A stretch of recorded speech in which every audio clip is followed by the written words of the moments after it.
Hmm. All right. Hey, how's it going? Okay, I think my camera has me zoomed in. There we go. That's a little better. And let's see if I can show the least amount of my dirty room. All right, let's see. That's not too bad. All right. Okay, so this is just the beginning of one of a long line in a series of Witchy Wednesdays that I want to start because Saturdays are going to be pretty much just kind of like for just a hangout, just to kind of get to know my viewers and talk about all sorts of various things. But I'm getting people who come on to my channel who not necessarily into paganism and witchcraft, just because of the various circles of YouTube people that I watch, and I also want to start kind of moving towards talking about issues that are relevant to today and kind of give my perspective on them, because I feel that there's a lot of polarization, and I think that people are very hesitant to kind of meet in the middle about things, because if to meet in the middle, you sort of have to kind of spend maybe certain preconceived ideologies, preconceived notions, preconceived peer pressure. There's a lot of preconceived things that sometimes you have to suspend in order to really listen and understand somebody. Listening and understanding people doesn't mean just like keeping your ears open. It actually means like processing what they're talking about, having empathy and sympathy, putting yourself in their position and understanding their perspective. And anyhow, I'm getting off on a political discussion. I don't want to do that. Anyhow, so Witchy Wednesdays is just going to be talking about magic, the Western occult tradition in particular, and Wicca, and pretty much that. So I figured I'd start off today talking about the Goetia. If we have time, maybe even the Thuergia Goetia. Let me see, who do we have in the chat? Hello, Joan Clayton. Hello, Phelan. Hello, Cole Fox. How's it going? So for those of you who may not know, the Goetia and Thuergia Goetia are the first two books of the Clavicula Salomanis, or the Greater Key of Solomon, and there's 5 books. There's the Goetia, the Thuergia Goetia, the Ars Almaden, Ars Paulina, and then the Ars Nova. Pretty much the Ars Almaden is a good chunk of the how one would summon spirits, and then the Thuergia Goetia is how to summon quote unquote evil spirits. Now, there's different ways that people interpret these things. One is that they're actual spirits for people who buy into the concept of spirits, as in there's evil spirits, there's good spirits, or spirits, period. And then there's another aspect, especially for example, the Joan Clayton, good question. Let me get to that in 1 second. Such as Poke Runyon, who believes that what these are archetypes, part of the Jungian, what's the term I'm looking for? They're part of the greater consciousness of society. So that's kind of how I believe that the spirits are, and so that's how I interpret the Goetia. So okay, so the Goetia. Let me see if I can share the screen so that we can learn a little bit about it. There we are, and share. Okay, so here is this is the PDF version of the Goetia that I have. This particular one is called the Lesser Key of Solomon, not the Greater Key of Solomon. This one was compiled and translated by S.L. McGregor Mathers. Pretty much every single version of the Solomon that you're going to read in English is going to be from S.L. McGregor Mathers, because he was the one who translated it. This particular one also has a little bit of commentary by Aleister Crowley. Let me see, how old is this? I think it goes back to the 16th, 15th century. This particular one was 1903. Let me see if we can get an exact date. I think it pretty much goes back to the 16th, 15th century. Nope, for some reason it's...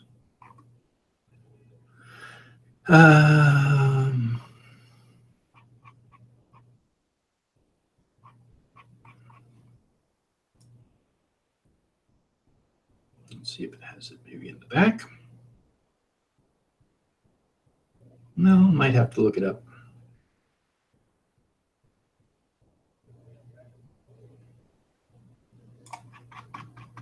Yeah, I'm thinking it's from the 15th or 16th century.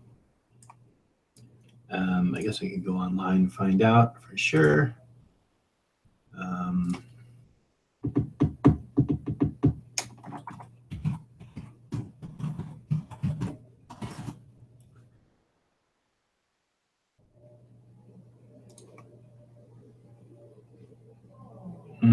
I don't know if you guys can see that. Hopefully you can. Let me stop presenting and present again. There we are. Okay, so let me see here. So Lemegeton Salomanis, also known as Clavicula Salomanis Regius, or Lemegeton. It was compiled in the mid-17th century. Okay, so I was off by about 100 years. So it was compiled in about the mid-17th century, mostly from materials a couple of centuries older. It's divided into 5 books: Ars Goetia, Ars Thuergia Goetia, Ars Paulina, Ars Almedel, and Ars Noetia. Let me see. There's much. Lemegeton Salomanis, detailing ceremony, art, committing spirits. Joseph Warner doesn't say exactly when it was, but I'm thinking it was a 15th to 16th century. That's what I'm thinking. I think that's what most people believe it is from. Yeah, right, close enough. Do these contain Enochian magic? No, Enochian magic is different. Enochian magic is a system that was discovered by John Dee and Kelly. Shoot, what is his name? Kelly. So that was a system that they communicated to spirits, I believe, using divination methods. And through this divination method, Kelly contacted what he believed were these angels, and these angels gave him the Enochian magic, or excuse me, the Enochian alphabet, and then they used this Enochian alphabet to communicate with the angels. I think that that's a fantastic doctored story. I think that what it was, if you, during this time, a lot of these alchemists and even occultists who later on became occultists, they basically wrote in a hidden script. There was many scripts that came out. A lot of people wrote metaphorically. There's a lot of double meanings to things. And I think the Enochian language, the Enochian alphabet, was something that either John Dee had used or Kelly had used. And because it was pretty complex. It wasn't just like, you switch an A for this symbol and the B for that symbol and the C for that symbol. It was phonetic. It wasn't like an easy, coded language. It was pretty complex. So that's what I believe it was. Other people have different theories. Some people believe it is actually angelically inspired. Whatever. I don't subscribe to that theory. I take my practice very I question a lot of things and actually look at them and kind of interpret them from a different angle. So I think the Enochian language or Enochian alphabet was taken from, was used as a way of writing stuff down and keeping it secret. Even if people came across the material, like let's say the local magistrate came in because you were supposed to have been communing with spirits, which probably were back then, and you know, if they couldn't find any evidence for it, you had enough money, chances are they probably left you alone. But you know, like for example, John Dee had a very, you know, he basically, once Queen Elizabeth kind of pressured to sort of get him, that astrologer and sort of person, out of her court, and he had to go around to try to find another monarch to basically pay him and protect him.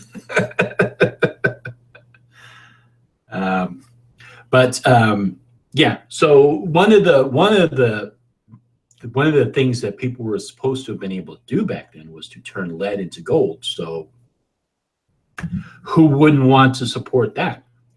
And they would entertain people by turning various gases and metals into other things. That's one of the reasons why they probably believed that they could create the Philosopher's Stone.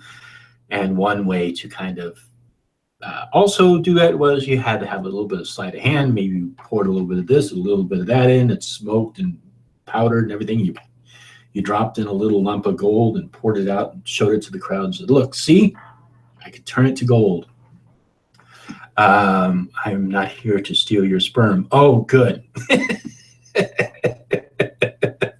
A reference to my most previous video. Oh, good. Thank you. I'm glad you're not here to steal my sperm.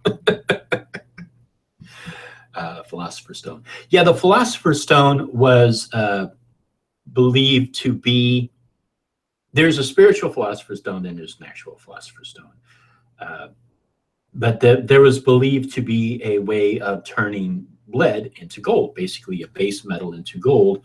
And you had to turn one thing into one thing and then one thing into another, because this is when chemistry was really coming up and they were discovering that certain compounds were composed of other ones. And this is also how we have the magical association of metallurgy, blacksmiths being able to work magic, because they were able to combine metals into something else.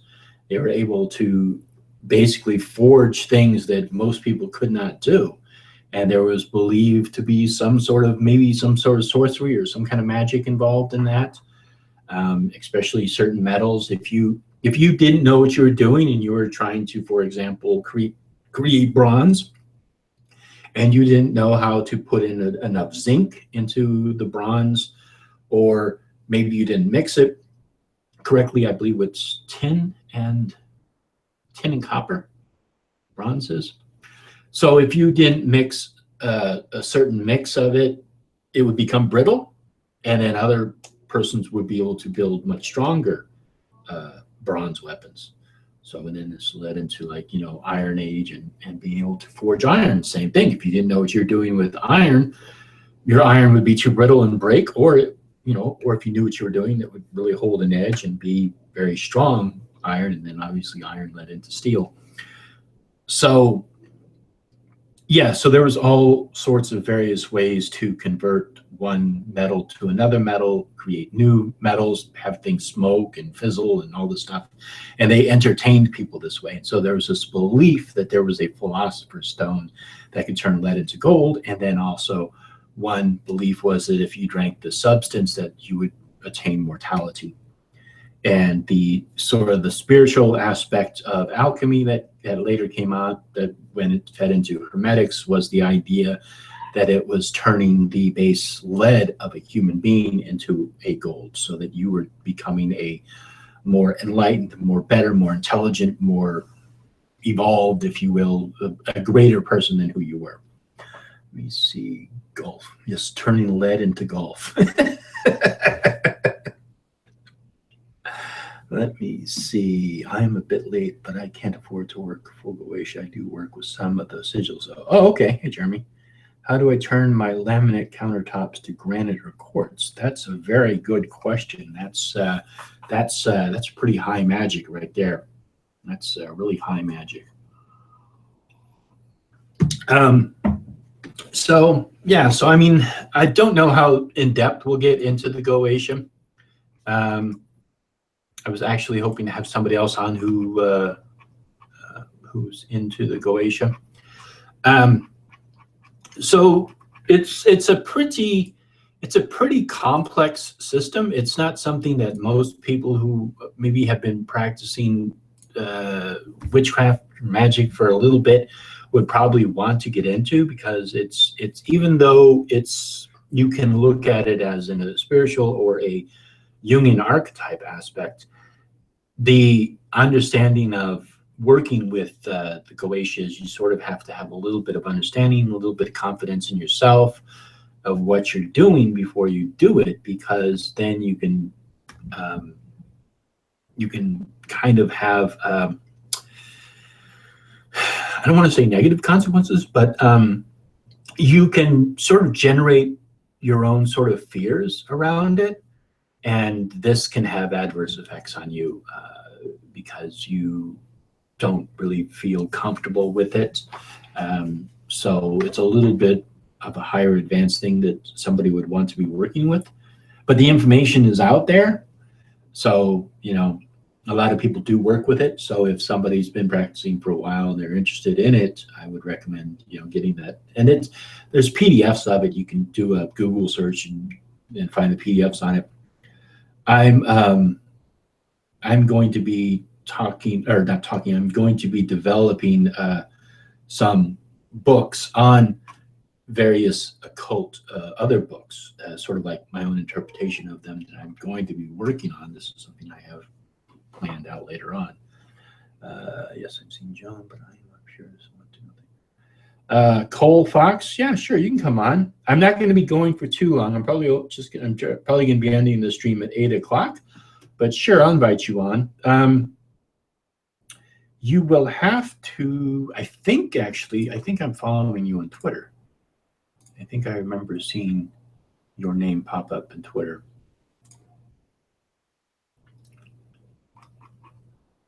Let's see.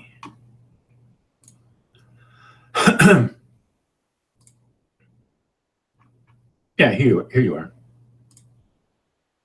So Cole, let me, I'll send you the link. Let me see.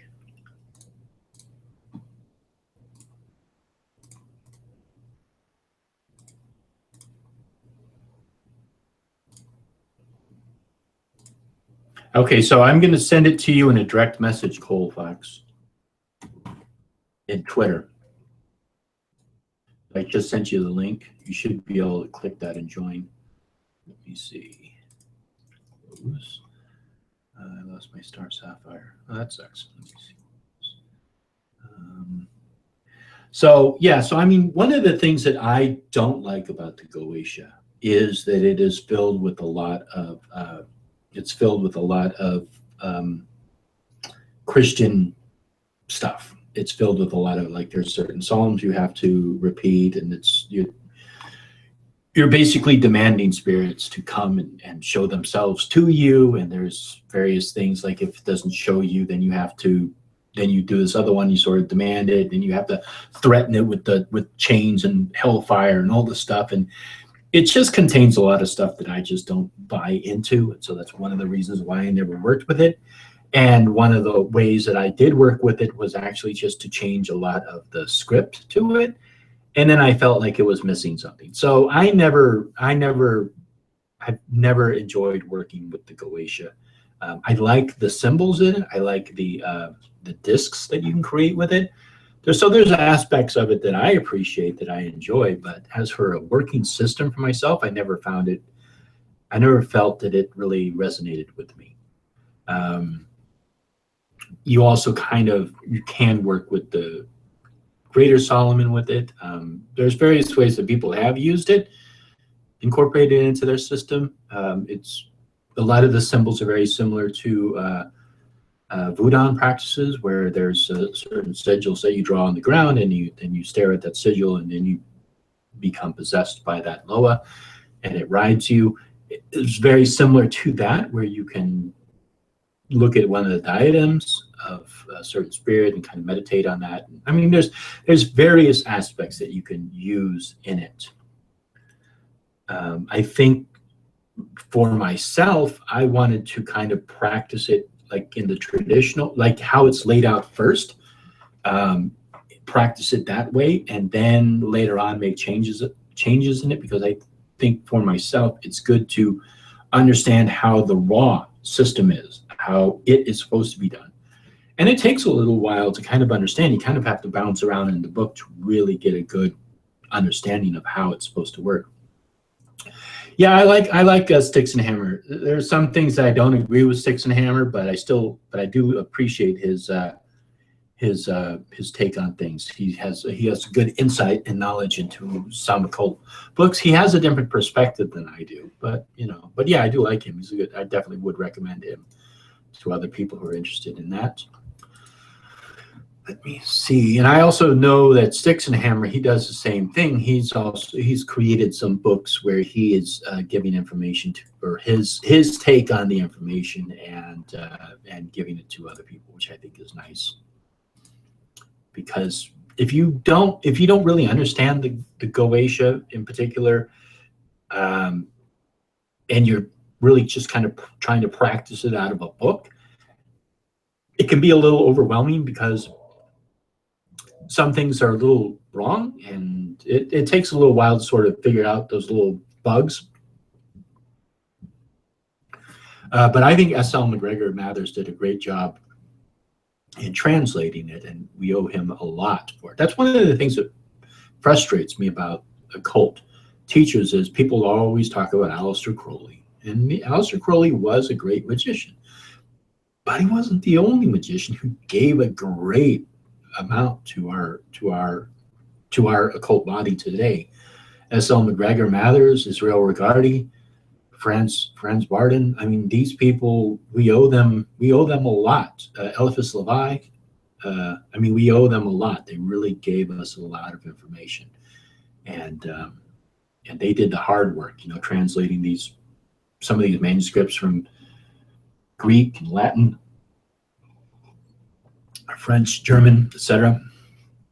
So we really owe them a great deal. All right. Well, I sent Cole Fox an invitation. Let me see. Hey, how's it going, Robert? It's plastic. Okay. Yes. I lost my star sapphire. I was going to type a spell, but that is the gist of it. I like using stones in my hands during ritual. Okay. Yeah. It's scary. I would agree with that. Good old King Solomon had some magicians working full-time for me. Yeah, there's some question about actually whether or not it actually is from King Solomon, but that's a whole nother story. Yeah, I think right a bit. Yeah, yeah. Translated. I agree. Yeah, left. No, I disagree a lot with Crowley. Yeah, I mean, Hey, how's it going, Robert? Yeah. Can you send me through? Can you send through the chat again? Yeah, you didn't get it through Twitter, Cole? Let me know. Yeah, I mean, there's things I disagree with Crowley, but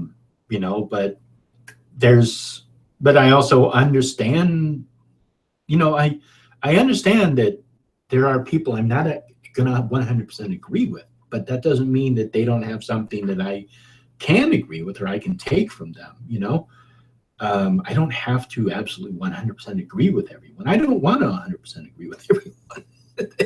That would be annoying as hell, just walking around with a bunch of yes men. I mean, I don't know how people can stand it, like especially when they start cutting their circle and cutting out people of their lives, and they kind of get this little echo chamber going. Ugh. Twitter is banned on my school computer. All right, fine. I will put the link in the chat so that people can join it.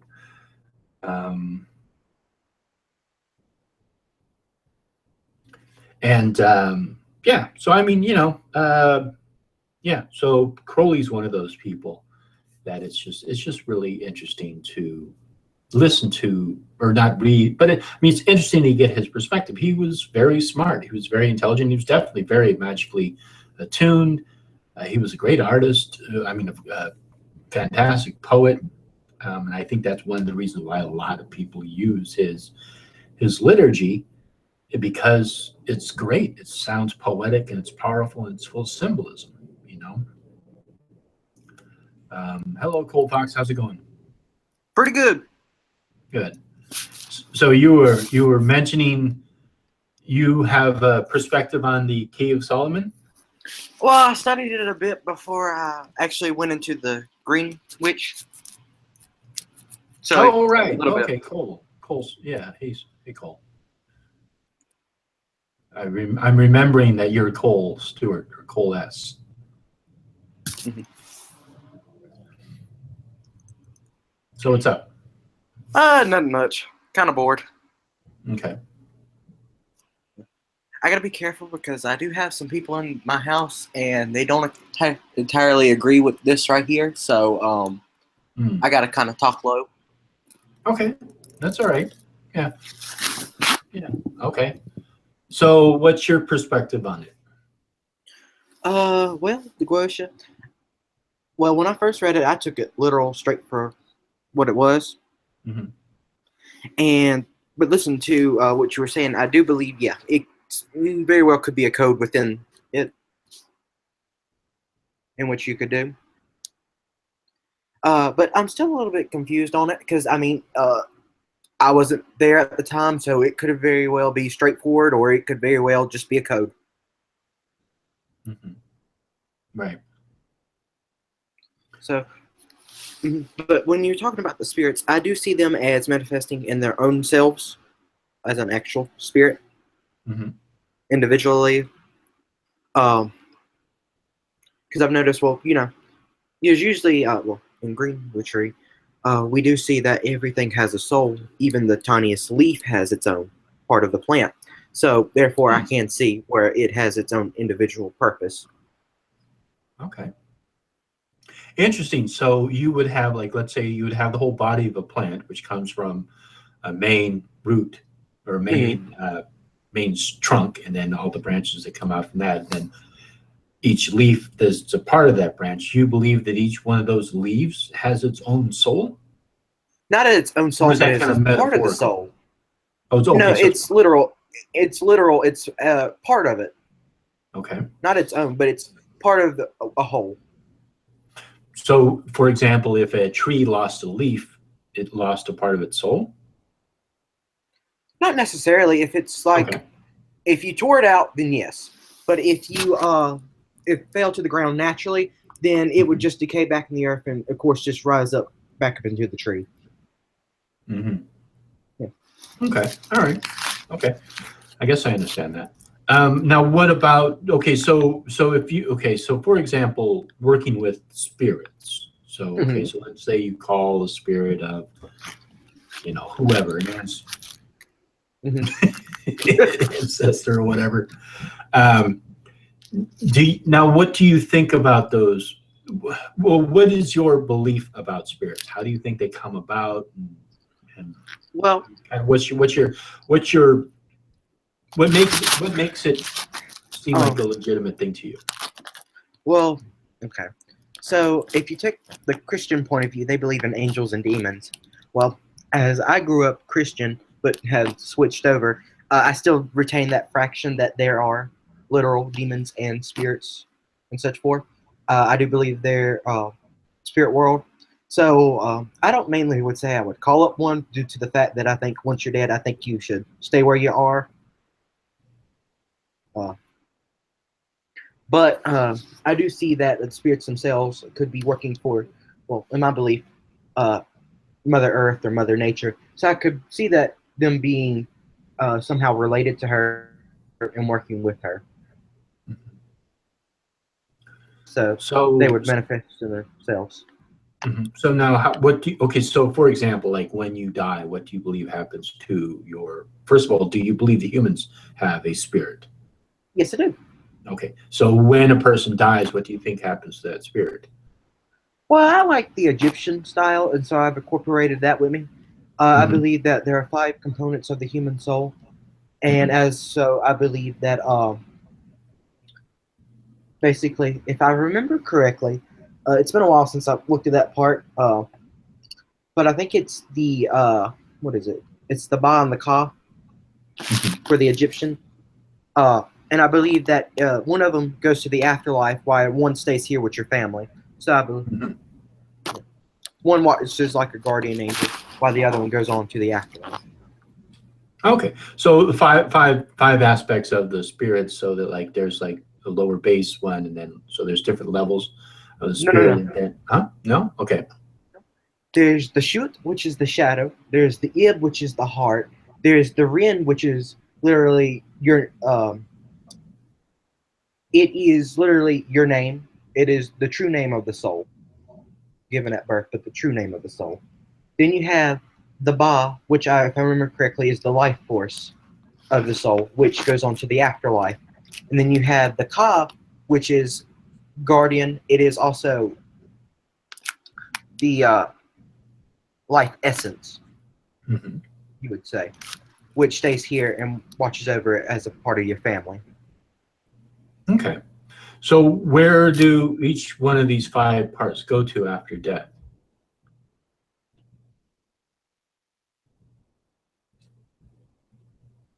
No, did I lose you? Oh, maybe he has to be quiet. Maybe something happened on his end. So that's all right. That's okay. Hopefully he'll pop back in whenever. I just find it very interesting to talk about spirits because for myself, I believe that in reincarnation, that is, if we reincarnate. But if we do reincarnate, that means that there wouldn't be any spirit afterwards. So I have a hard time believing in spirits. I also kind of understand how, if you look at the dawn of time, how many people have died up until this point. I mean, there would literally be spirits everywhere if there were spirits around, and evil spirits, good spirits. That's kind of like saying that there's evil people and bad and good people walking around. Whereas, yes, that's true, but it's not as easy to say, oh, that person's good and that person's bad. So I don't believe in demons and I don't believe in angels, and I don't believe in spirits. I think the only time that a spirit actually is here is when it's in sort of like a limbo state, and then it actually has to be released back into the state of reincarnation, whatever that is. But again, I don't have any proof for reincarnation either, so I just kind of believe that just because I've thought about it. That's what seems to make sense to me.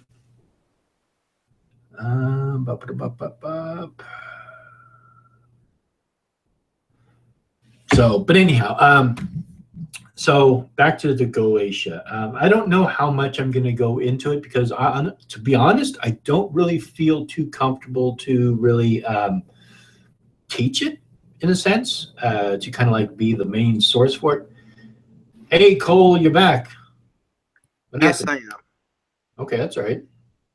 Everything all right?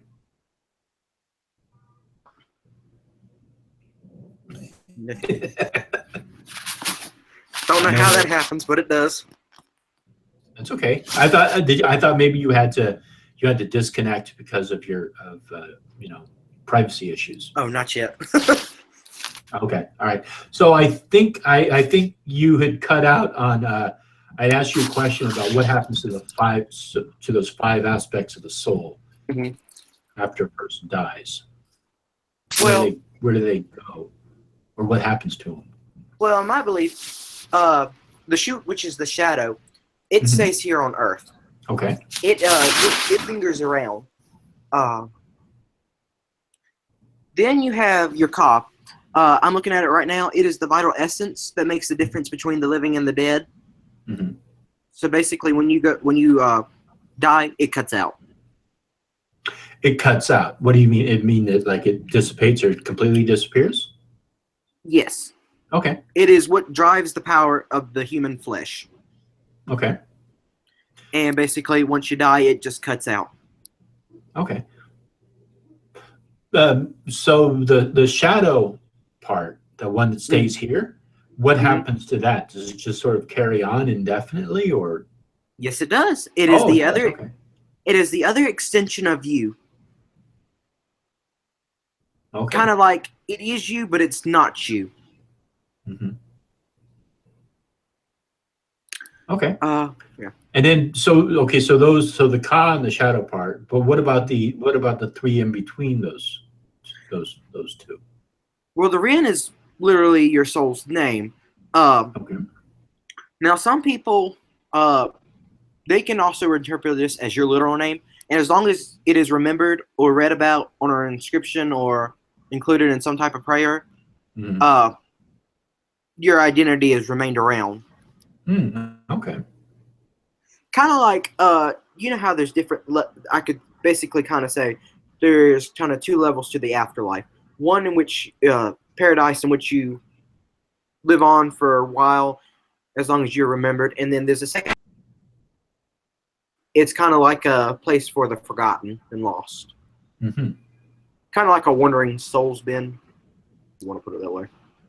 Okay. And the name part, which is the name of the person, so as long as people remember that name, that sort of kept alive. It's kind of like almost maybe like an ancestral memory. Yes, sir. Or memory prayer. Okay, interesting. And so this sounds like it comes from Egyptian mythology. It is. Okay, interesting. So that was the third. So what about the fourth one? The Ib. It is literally the heart of. It's literally your heart as well as the heart of all your emotions of the soul. Basically, I'm reading up on the site that I found mine originally from. Well, of course, we know that hearts are formed through cells, but in the belief, it is believed that from clotted blood extracted from your mother's heart at the hour of your conceptive birth is how your heart forms, the emotions, such for. It is the seat of your soul. It is the good that directs your life force. It's loose in your head, then you know it's going to do the opposite. But for the most people, it's also what drives you. Okay. So what happens to that aspect of a person after they die? Well, this is technically where you would see why they would mummify people in Egypt to preserve the heart. Today, I just believe it's energy for somebody else to use. I think before mummification, don't they take the heart out? They do. Okay. And that's what organs. Right. And as they separate each one into, I think, 5 jars. Or am I getting that wrong? Uh-oh. Sounds like we lost him again. Yeah, because I don't know that much about Egyptian, but I know that I think they take out like the brain, the heart, the livers. The brain, the heart, the livers. I think there's one more, and they put them in jars and they mummify the body. And I think they put them in each one in maybe alcohol or olive oil or something to preserve them, or maybe some kind of a salt preservative. I think they put them in some kind of a jar with some kind of preservative to sort of petrify it or something to it, and then they mummify the body and bury it. That's interesting. Yeah. Let's see. That sounds like Christian purgatory versus heaven. Let me see here. Yeah, so I think it's not chi. Chi is different. Chi is like a life energy, I guess would be the best way to describe it. And then ka is whatever the Egyptian soul is of it. Yeah, he's gone again. Yeah, so I mean, I don't know. I mean, I think it's fascinating to hear about other people's beliefs about what happens in the afterlife. I think it's interesting, I don't know if we have any evidence for or against any of it. I think most of what we know, because obviously we're here right now, we don't have any memory of stuff that's happened in the past or whatever. I mean, the evidence that we have so far points to we don't know what happens after you die. You just kind of disappear, or maybe you move on to something else. But I don't know.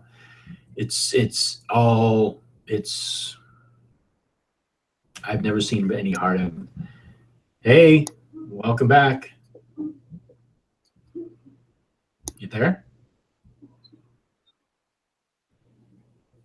must be having a hard time on his end. So yeah, so I mean, it's interesting to hear different ideas and different beliefs about it.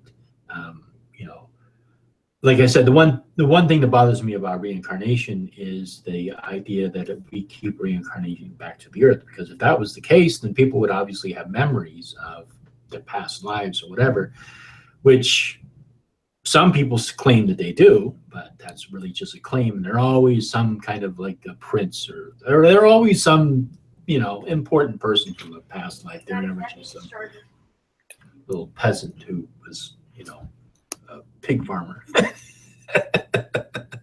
So that was interesting. But I think that reincarnation it's a possibility, but again, it doesn't seem very likely because we don't have memories of what happens in us. But that doesn't mean that maybe we don't go to some other, I don't know, alternate dimension. I don't know. I mean, it can get pretty complex, but you know, I don't know. It's just one of the things that I like to think about. I like to keep my string theory. Not necessarily string theory. I think it's the multiverse theory. Oh, that one. Oh, okay. Yeah, because there's well, I guess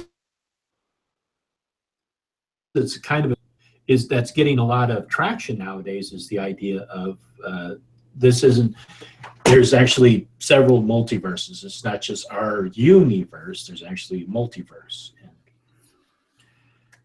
that's a possibility. And if that is if that is the case, who knows? Maybe people get reincarnated in another planet or another multiverse or whatever, you know? Who knows? I mean, it's just really interesting when you start getting into the whole physics aspect of it and stuff. And I mean, there's the you know, because light is the fastest measurement that they have for, you know, everything. They measure stuff in light years, and light is the fastest particle and wave that we have. Nothing's faster than that, and yet they found certain atoms that have a positive and a negative charge, and somehow they're linked, and they'll separate them by distance, and if one is negative, the other one will be positive. And it's just, I mean, it's just fascinating when you start thinking about this stuff. I mean, I don't know that much about it to really be able to interpret it, but it's definitely interesting to think about a lot of the stuff that we just don't know. And that's always that wall that I hit, is that the limit of my knowledge. The limit of my knowledge is the wall, you know, and beyond that, I kind of have to just say, I don't know, and keep somewhat of an open mind. Just because I have an understanding of this area right here, what I don't know is beyond that wall, and that is the stuff that I can speculate on and ponder on, and I don't really have an answer for, and I like to really start thinking about stuff like that. But you still there? Uh-oh. All right, he's bouncing back and forth. I think he's having some kind of a problem with his internet thing. Yep, yeah. Back? You back or you gone? I'm back. I think it's stormy outside and it's cutting out my Wi-Fi. Okay, that's probably what it is. That's all right. Yeah. Since you're yeah. So I think we were talking about the mummification. Are you familiar with the mummification process? Yes. Do you know what organs? Do you know what organs they take out of the body? They take out the stomach. They take out the heart. They take out the brain. Just about all of them. Oh, okay, lungs. I think so. Okay, liver. Sure. Oh, okay. So they take out all of them and put them in jars? I think they might group some together. Okay. Okay. All right. Sounds about right. Now, do you know if certain parts of those internal organs correspond to the parts of the soul that we were talking about earlier, or are they separate? The only one that corresponds would be the ib, which is the heart. Right, because that's the one that's weighed at the end of their life. Yes, it is. Yeah. Okay. Yeah. I don't really think I'm going to get my heart rate. If it is, then I don't think my future is looking too bright. Oh, okay. You've lived one of those lives, huh? Yeah. Apparently, you're supposed to be kind of perfect, not tell a lie, stuff like that. And if that's the case, then I'm screwed. Interesting. I wonder where I've heard that before. Yeah. So, so now, as for coming back to those 5 aspects of the soul, which part really makes up the I guess the majority of the individual? Would it be the shadow, or would it be the ka part? It would be the shadow. It would be the shadow. Oh, okay. Yes, it would, because it's the other you. It's the you on the ground more so. It's attached, but yet detached. It's also believed there are certain rituals. If you believe in the god Ra, which the sun god they believed in, I don't necessarily do, but it was said that he banned a certain spell. This spell would destroy the shadow, and by destroying the shadow of something, it would very much cut you out from all of existence. It was so horrendous that he decided to vow again that it would never be used, but so. Interesting. That's why they would consider it to be the most important, because it's the only thing that's ever been significant. And so this shadow part of the person would walk the earth for eternity, or? Yes, it would. Okay. Now, if you look across different cultures and different beliefs, there's many beliefs where you could take the shadow, detach it from the human self itself, and send it out to do your bidding or work, if you would call. You mean another person's shadow, or your own shadow? Your own. Your own shadow? Yeah. So it's sort of like astral projection? Not as much, because you wouldn't see you. You would just see the shadow. I mean, yeah. So you would send your shadow self to go and do something? Yes. Okay. It was often used to either deliver like a message, used for location spells and such for. Let's see. For one example, there was a child lost in Egypt, and it was believed that one magician had detached his soul. I mean, it's not common that somebody would, but he detached the shadow, and would send it out, and it found the child. Yeah. Okay. Interesting. And then that aspect, that shadow self, would just walk the earth for eternity. Well, not nothing particular. If you ever heard of an earthbound spirit? I guess I kind of get the gist of it. It's the spirit that is bound to a certain geological point. And so this is what I kind of believe what happens to our shadows. Memories, they leave it in a certain location. Most of the time, they're usually benign, and you don't even notice that they're there. I mean, in one shadow you see across the wall, there could be tens of thousands, and you would never notice. They all just blend in. So each shadow would be bound by a certain area that they're in? It would be bound to a location that is of significant importance to you. Oh, shoot. Sometimes they can be bound to other people.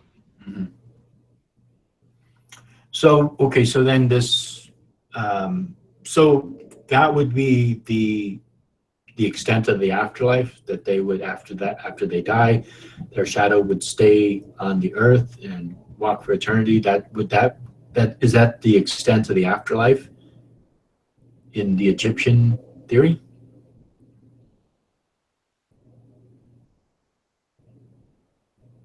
Okay, I think I lost him again. All right, anyhow, it's interesting talking about this. I think I'm going to be ending the stream in about 10 minutes anyhow. So this is just kind of a start to it. I didn't know what else to talk about, so I figured I'd just talk about the Goetia, and I invited someone on who who was familiar with it, but I didn't hear back from them, so I just went ahead and scheduled it anyhow. But yeah, so this is a thing that I'm going to be doing on a regular basis. Every Wednesday, I'll be having the Witchy Wednesday, and what I'll be doing is talking about the previous Wicca 2.0 series that I had before, and I'm going to be expanding the Wicca 2.0 series to talk about various occult books. Right now, my patrons have access to the Wicca 2.0 series that just came out today, and then next Wednesday I'll release it onto YouTube. And so next Wednesday it'll come out early in the day, and then later on at night we can talk about it, because I notice a lot of my Wicca 2.0 series, people have a lot of questions about it, so I figured I'd do like a little Q&A session afterwards, and people could, if they wanted to, they could also watch the Wicca 2.0 series and then watch that video that comes out back. Hey, welcome back, Cole. Yeah, I'm sorry about that. Yeah, it's okay. Don't worry about it. You're just having issues with your internet connection.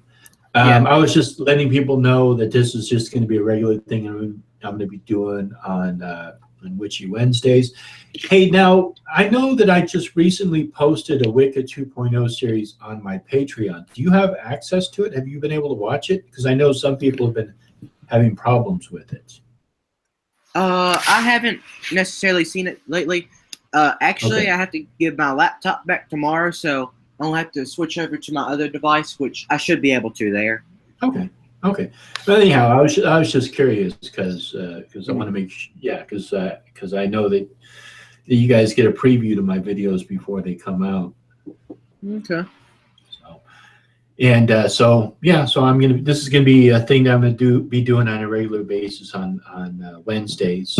And, so like this next Wednesday on YouTube, I have another Wicca 2.0 series that's coming out right now on Patreon. You guys should be able to watch it. But then next Wednesday, we'll be talking about the Wicca 2.0 series. Definitely have you back on next Wednesday if you're around, and we can talk about that Wicca 2.0 series. All right. And yeah, so I know that I'm almost afraid to ask because you'll probably get cut out again. But so we were talking about is that that shadow aspect of the person after they die, is that much their afterlife, or is there something else that happens? Oh no, that's not their afterlife. The afterlife is like another plane of existence. If you would call it the Dut, kind of, it's like it's not technically, and it's kind of like the underworld, but it's not like fire and brimstone. It's more of a relaxing, dark place with a great river. Right. Yeah. Because there was a lot of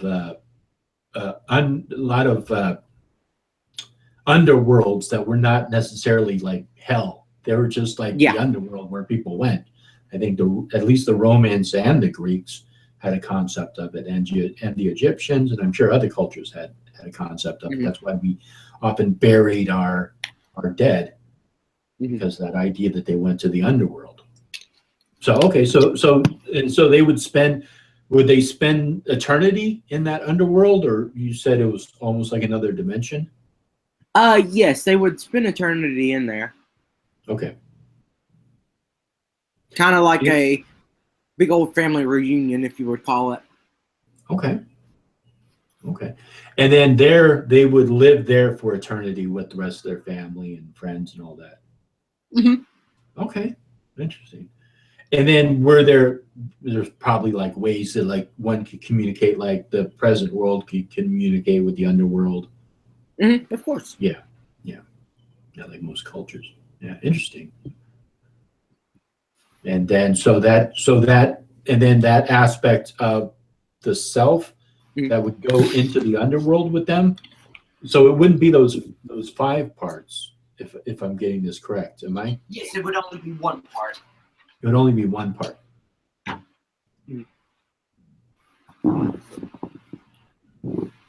Interesting. Yeah, that's interesting. Yeah. Let me see. So, all right.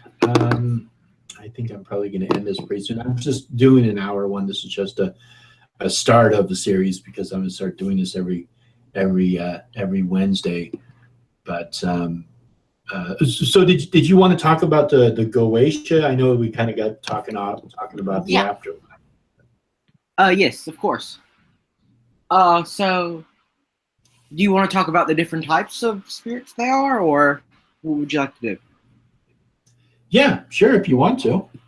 I mean, or actually, let's do this. What do you think the spirits of the Goetia would be or are?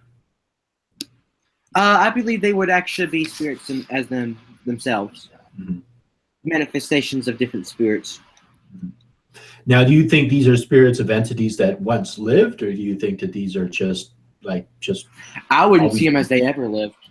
Mm-hmm. They are spirits that have been there and have always been there. Mm-hmm. Well, as I said, I did have Christian roots. It's kind of like the angels, if you would say, in Christianity. They have always been there. They were never created. They just have always been there. You see what I mean? They were never born, so therefore they can never die. They're just there. Mm-hmm. So they were there before. Yeah, they've always been there. It's like there's no way to tell how they were born. They were just there. Mm-hmm. So they were like before humankind. Yeah. Oh, yeah. Okay. And you mentioned earlier about angels and demons. Now, do you believe that there are like good spirits and evil spirits? Mm-hmm. Okay. I do. Okay. And do you have the Christian concept of like demons and angels, or? I've always had the concept, you don't know how something's going to act until you interact with it personally. So I'm not going to judge something off I haven't met. Mm-hmm. I mean, unless I've met you myself, I ain't going to talk bad about you. Right. I'm going to try not to, at least. Mm-hmm.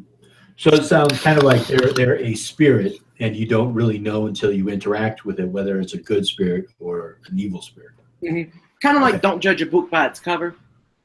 Well, yeah, I mean, it's kind of like people. Like if you walked up to a stranger on the street and like started talking to them, you don't know exactly how they're going to react.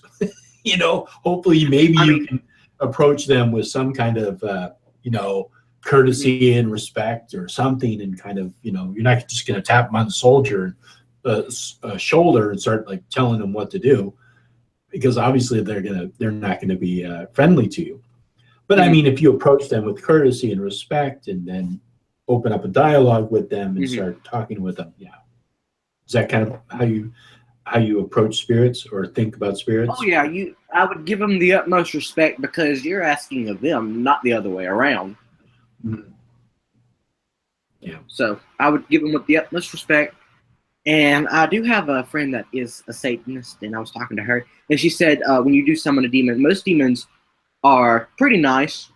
Mm-hmm. She said that when you do them, you just give them the utmost respect, and they usually help you out. So I don't know how that works. Now, what form of Satanism does she practice? Or do you know? She kind of believes that not to go out there and actually do sacrifices and such forth. She believes that you should enjoy life. You should, as well as she also takes the other aspects and gets involved with the demons and such forth. Mm-hmm. So it sounds like maybe she's not a Levian Satanist. Mm-hmm. Okay. Yeah. All right. Well, yeah. Well, interesting. Yeah. So, okay. So, let's see. Correlation.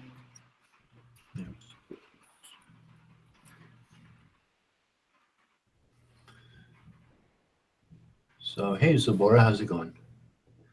So, I know I'm probably going to end this, and then because this was just like an introductory to it, and then next Wednesday, I'll have another one. But I probably will keep these to about maybe an hour, 2 hours long. Mm-hmm. Okay. So, sorry you cut in and out. I'm sorry. That's okay. We didn't have really too much time to talk about stuff, because we had to get back to where we had stopped before you disconnected. But yeah. Now, have you practiced a lot with the Goetia, or you just familiar with it? I have done a little dabbling here and there. Okay. Nothing too deep, but it's mainly interesting. Mm-hmm. Yeah. Yeah, in there they have all those various, like, if the spirit doesn't come within a certain period of time, you have to like give like a more demonstrable type of invocation and then even threaten them and stuff like that. I was reading that. I don't think I would put that in there. Yeah. Have you seen the pictures of some of these? They're pretty interesting. Yeah, I've seen artist portrayals of them. Yeah, they're pretty interesting. And the way that they're described, yeah. Buer, Buer, and he is basically like the head of a, I don't know, what is that? He looks like, to me, it looks like a troll face, the mane of a lion, and then he has goat hooves all the way around him. Mm-hmm. Supposed to be teaching philosophy, logic, and pharmacy. Mm-hmm. Well, not all of them are bad as well. Well, yeah, I think the Goetia is supposed to be like good, quote unquote good spirits, and then the Thuergia Goetia is supposed to be quote unquote evil spirits. Mm-hmm. That was my understanding of it. Or it could have those. No, I don't. Yeah, that's how they were. That's how they're considered to be. But again, mm-hmm. like we had mentioned earlier, I think it's kind of relative. It really depends upon how you approach it and mm-hmm. how you treat it and how it's going to react to it. Yeah. So for example, me, if I don't get it the first time with the nice one, you would say, I'm gonna try it again with the nice one. I ain't gonna force it, you know? Right. Because that just might make it pissed off, and it might come and get you. Because there's one in the quote unquote evil one where it can burn. It said that if you conjure it, it can burn not only you to death by fire, but as well as all of your followers as well. Right. So yeah. Right. Exactly. Yeah. Exactly. So it sounds like maybe your approach to the Goetia is you actually treat those spirits as separate entities from yourself. Yes. Okay. Interesting. Yeah. Yeah. See, I don't. I approach the Goetia as those are aspects of the self. Those are actually aspects of the archetypes, the Jungian archetypes. That's how I approach it. What do you mean by archetypes? What I mean is they are aspects of the self. They're aspects of your internal self, you know. And there's kind of like a greater body of archetypes. Like, let's say you have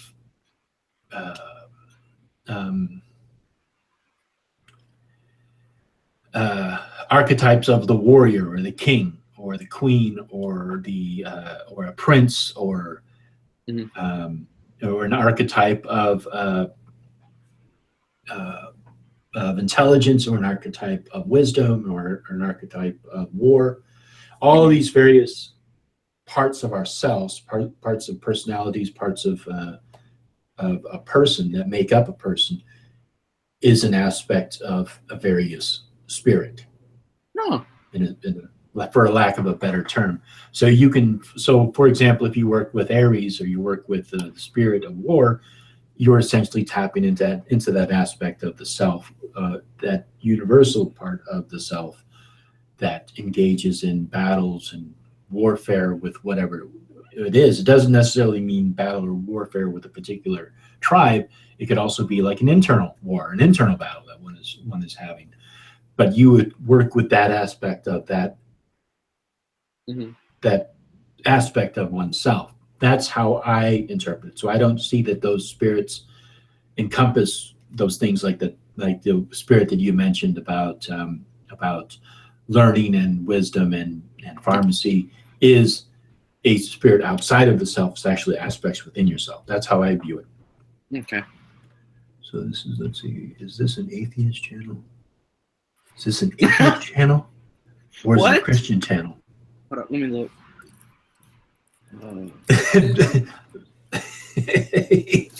This poor individual's lost. Yeah. Yeah, I don't know, buddy. It's my channel, so I don't know. I guess it's whatever you think it is. Mm-hmm. Let's see. Let me see. Oh, I'll go and check out this person's channel. That's what I often do whenever I don't recognize somebody's name or something. I'll go and check out their channel. All right, so let's see. He's got 58 viewers. A lot of sports, games. Looks like a gamer. Cool. Let me see what else has he got. Yeah, it looks pretty much like games. He's into gaming. Cleveland. Yeah. I don't understand. Some of these people have these channels and it's just games. Do people watch a lot of like games on other people's channels just to watch them play games? Well, I like the Five Nights at Freddy's with Markiplier. That was pretty interesting. Wow, he's got a lot of them. He's got like hundreds of videos on just games. A couple of discussions of it. Wow. A lot of NBA games. Like the them like type the of games. PS, yeah. Like the PS3 NBA games. Oh, okay. Yeah. I don't get into that some much. Yeah, it looks like he's got quite a diverse thing. Wow, he's got a lot of content in there. Yeah, because I don't know. I am also not really big into gaming, so I don't really have. I tried to do on my live stream. I tried to do a DDO online. That was kind of fun, but it gets boring real quick. Hey, how's it going, Throwing Rose Witch?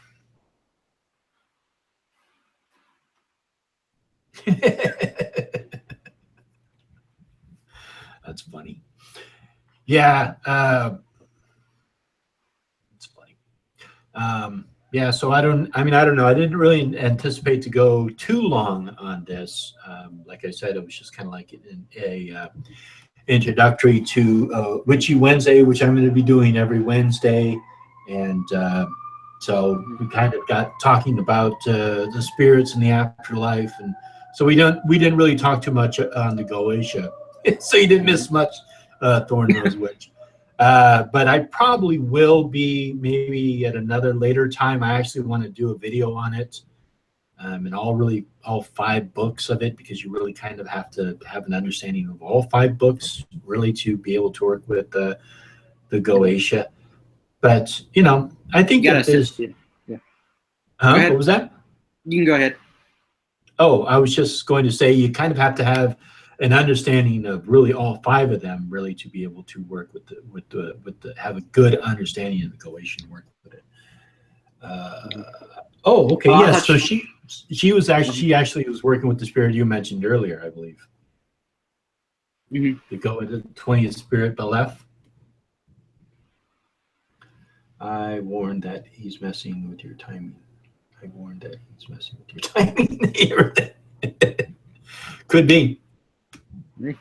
Could be. Yeah, so it sounds like she's working with it too. Well, good. Well, maybe next time when I do this again and talk more on the Goetia, maybe I can have you on, Kendra.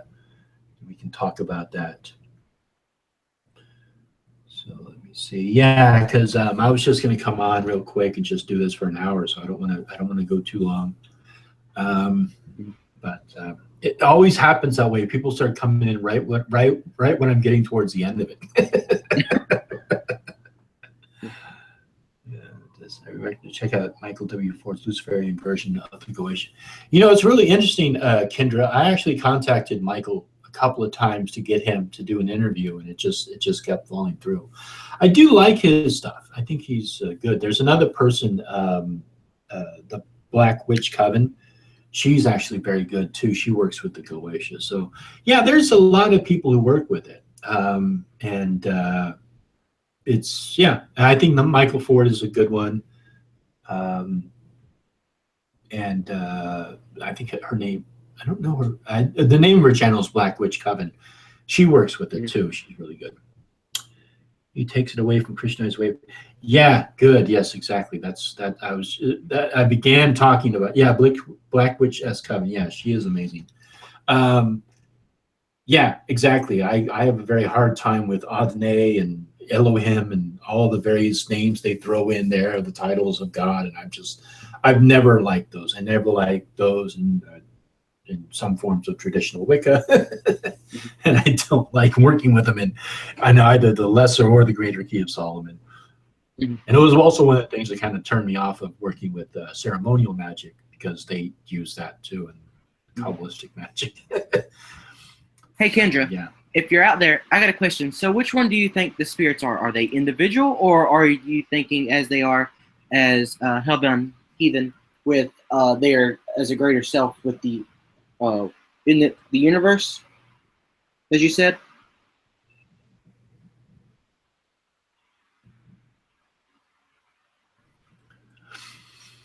Yeah, kind of like what we were talking about earlier.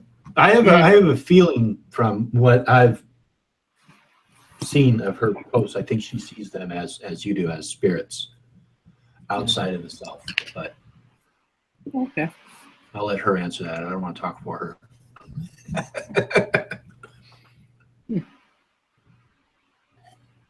Well, hey, actually, Kendra, do you want to come in? Do you want to talk about it? I could have this hangout go for a little longer, because I know you have experience with it.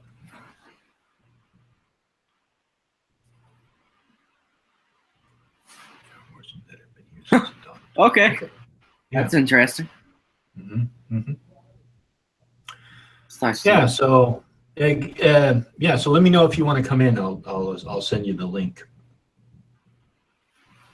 They're nameless, and there's many. It's interesting that people have the concept of those spirits before time. That's an awful long time ago. Yeah. I'm not in a position to come on live at the moment. Too much live music around here. Oh, okay, that's all right, no problem. Yeah, so I mean, it's interesting. It's interesting that people talk about spirits in the sense of before time. So that's interesting. I don't know. I don't know if I'm ready to completely jump into that theory, but it is interesting. Back in the void. Okay. The pre-void. Oh Lord. But I also believe in the the expansion and the quote unquote Big Bang of the universe. I believe that's when the universe, our known universe, came into existence. Let me see. It is mankind and religion who have separated these entities into categories and into good and bad sides. Yeah, I can see that. I see that very much, because like I said, I don't judge anything until I meet it personally. But who's to say that evil is evil? We categorize that. It just might be their nature. Well, right, exactly. It's also our concept that we put onto something. I mean, a lot, like if you saw in the wild a lion hunting a gazelle, it's probably going to get the gazelle that's already wounded or is slower than the rest or something, and would jump on that gazelle. I don't see that as evil. I just see that as nature, as But what I classify evil as is going out there with the bad intent just to do it. Right. That's what I see. Yeah. So the lion is going to go after the weakest, the one that's the easiest target for it to get, and then it's going to kill it and it's going to eat it. Sometimes they'll play with it. Sometimes they'll just outright kill it. And it's interesting you'll also see like males, whenever they go into competition, like let's say rams or whatever, they actually don't fight to kill each other. They actually fight until one gives up. And then once that other animal's given up, then usually that's the alpha male who won that fight, and usually leaves that other male alone. So it doesn't unnecessarily kill or unnecessarily fight or to inflict harm. There's actually a whole purpose to it. But mankind, because we're so complex, we have, I mean, all the stuff that gives us our great creations also gives us the ability to be cruel and inflict unnecessary pain on other people. I think that's where we draw the line between the concept of quote unquote good and quote unquote evil. So even like today, our concept of evil would be, like you said, like people who unnecessarily torture and kill and inflict harm on people, even like mental, physical, or emotional, Let me see. So she says, example would be the Goetic demon spirit Astaroth. By origin was the goddess Astarte, right? Who over years and take of religions got turned into him. Exactly. Yeah, exactly. Yep. Fellow occultist friends recently summoned Astaroth and got a female voice. They were unsure. Really, that would be funny. So I'm going to guess they were right. Yeah, because that's the old Babylonian goddess Astaroth. You ever heard of Baal? Baal? Baal or Baal? Yeah. Baal. Right. I've always thought that was an interesting one. Yeah, I mean, all of those, especially the Middle Eastern deities, just got turned into demons.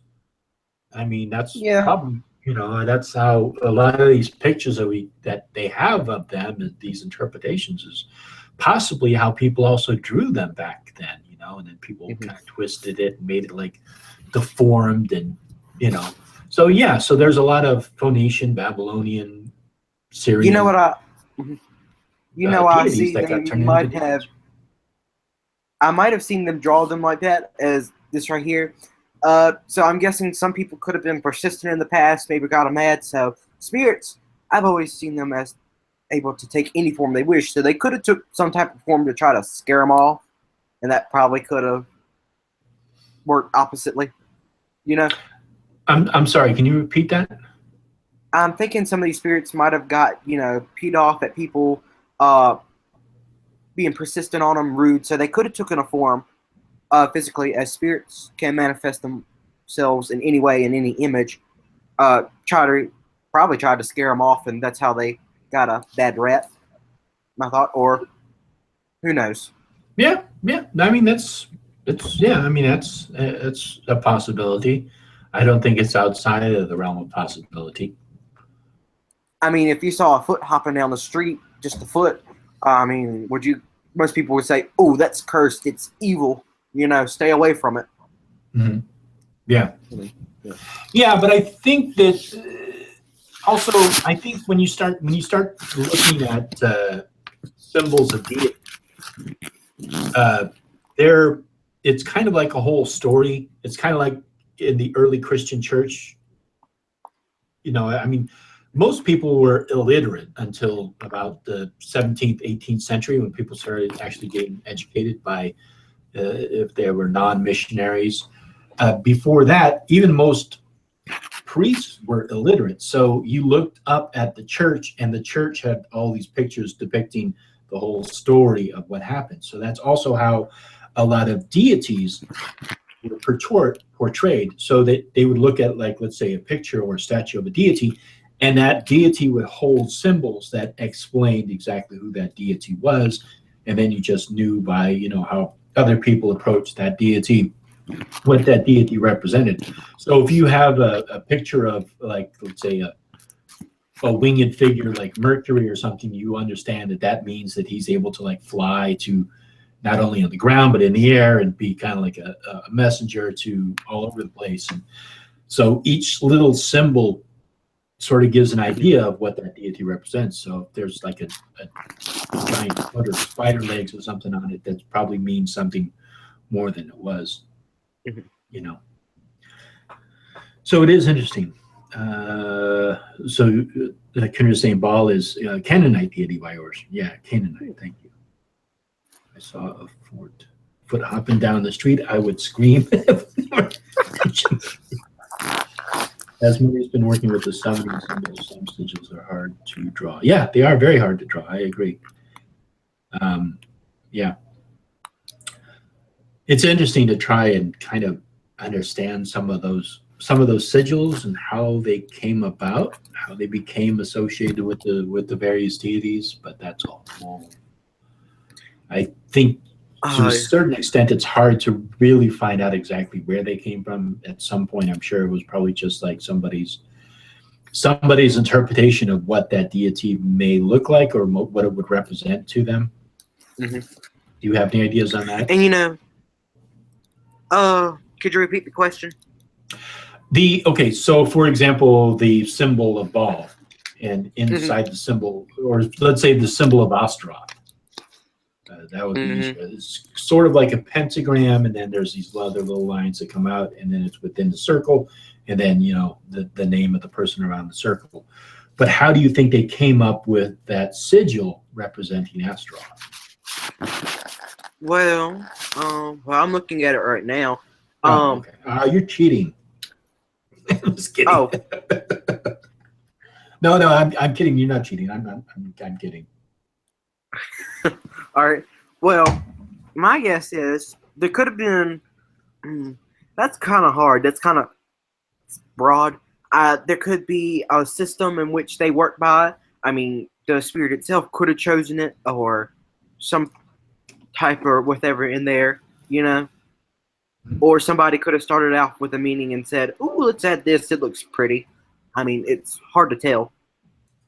Or it could be every little thing has its own meaning or association. So,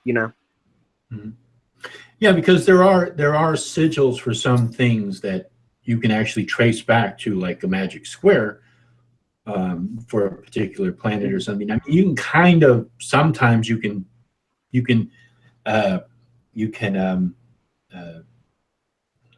what is the term?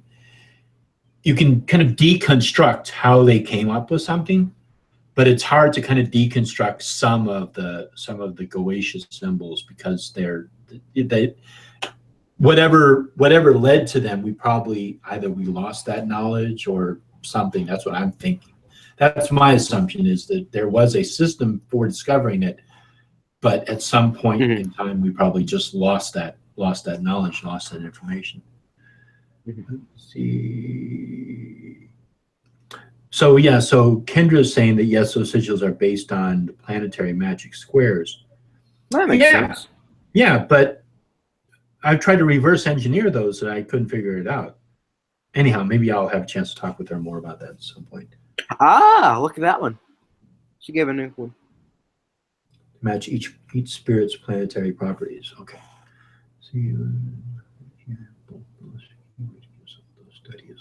Yeah, really. Yeah, it is. It's definitely something you have to study for a long time. It's not something you can just kind of like pick up and start doing. You have to kind of, it takes a while. All right. Well, I'll have to return to that. I'll have to go back. I'll have to find one. I'll go back to maybe Astaroth and see if I can reverse engineer it again. I mean, either way, I think a lot of the sigils are very, very beautiful. I mean, they're really aesthetically pleasing. And also they're very symmetrical. I also like that too.